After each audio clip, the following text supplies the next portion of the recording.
ಮಾಡ್ತಾ ಈ ತರ ತುಂಬಾ ಜನ ಕ್ಯಾನ್ಸರ್ಗೆ ತುತ್ತಾಗಿರುವಂತರಾಗಿರ್ಬೋದು, ಯಾವುದೇ ತರಹದ ಒಂದು ದೇಹದ ವೈಕಲ್ಯ ಇರುವಂತವರಿಗೆ ಉಚಿತವಾಗಿ ತಮ್ಮ ಕೈಯಾರೆ ಸೇವೆನ ಕೊಡ್ತಾ ಇರುವಂತ 400ಕ್ಕೂ ಹೆಚ್ಚು ಜನರಿಗೆ ವಾಲಂಟಿಯರ್ ಆಗಿ ಸಮಾಜ ಸೇವೆನ ಸಲ್ಲಿಸ್ತಾ ಇರುವಂತ ಮೇರಿ ಲೋಬೋ ಮ್ಯಾಮ್ ನಮ್ಮ ಜೊತೆನಲ್ಲಿದ್ದಾರೆ. ಮ್ಯಾಮ್ ಒಂದೆರಡು ಮಾತು.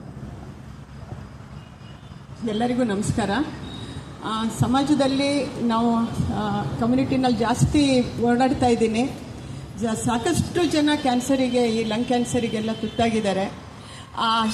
ಆ ಒಂದು ಕುಟುಂಬ ಎಷ್ಟು ಕಷ್ಟಪಡ್ತಾ ಇದೆ ರೋಗಿ ಜೊತೆಗೆ ಎಲ್ಲ ಥರದಲ್ಲೂ ಹೇಳಬೇಕು ಅಂದರೆ, ಅವರಿಗೆ ನಾವು ಎಷ್ಟೇ ಕೌನ್ಸಿಲಿಂಗ್ ಮಾಡಿದ್ರೂ ಅವರ ಕಷ್ಟನ ನಾವು ತಗೊಳಕ್ಕಾಗಲ್ಲ. ಹಾಗೆಯೇ ಸುಮಾರು ಕಾಲೇಜುಗಳಲ್ಲೆಲ್ಲ ಓಡಾಡಿದಾಗ ಮಕ್ಕಳು ಸಾಕಷ್ಟು ಈ ಸಿಗರೆಟ್ ಸೇವನೆಯನ್ನು ಕಂಟಿನ್ಯೂಸ್ ಆಗಿ ಚೈನ್ ಸ್ಮೋಕಿಂಗ್ ಥರ ಮಾಡ್ತಾ ಇದ್ದಾರೆ, ಡ್ರಗ್ಸ್ ಜೊತೆಗೆ ಮಾಡ್ತಾ ಇದ್ದಾರೆ. ನಾವು ಕಣ್ಣರೇ ದಿನ ನೋಡ್ತಾ ಇದ್ದೀವಿ. ದಯವಿಟ್ಟು ಇದನ್ನು ಮೇಡಮ್ ಹೇಳಿದಾಗೆ ಶುರು ಮಾಡೋಕ್ಕೂ ಮುಂಚೆನೇ ಸ್ಟಾಪ್ ಮಾಡಿದರೆ, ಆಲ್ರೆಡಿ ನಡೀತಾ ಇದ್ದರೆ ಅವರಿಗೆ ಅವೇರ್ನೆಸ್ ಕೊಟ್ಬಿಟ್ಟು ಅದು ಜೀವನ ಶೈಲಿ ಅಲ್ಲ, ಜೀವನಕ್ಕೆ ತೊಂದರೆ ಕೊಡ್ತಾ ಇದೆ, ಜೀವನೇ ತಗೊಳ್ತಾ ಇದೆ ಅನ್ನೋದನ್ನು ಮೆಸೇಜನ್ನು ನಾನು ಹೇಳ್ತಾ ಅವರಿಗೆ ಎಲ್ಲರಿಗೂ ಈ ಒಂದು ಅರಿವನ್ನು ಮೂಡಿಸ್ಬೇಕು ಅಂತ ನಾನು ಕೇಳ್ಕೊಳ್ತೀನಿ.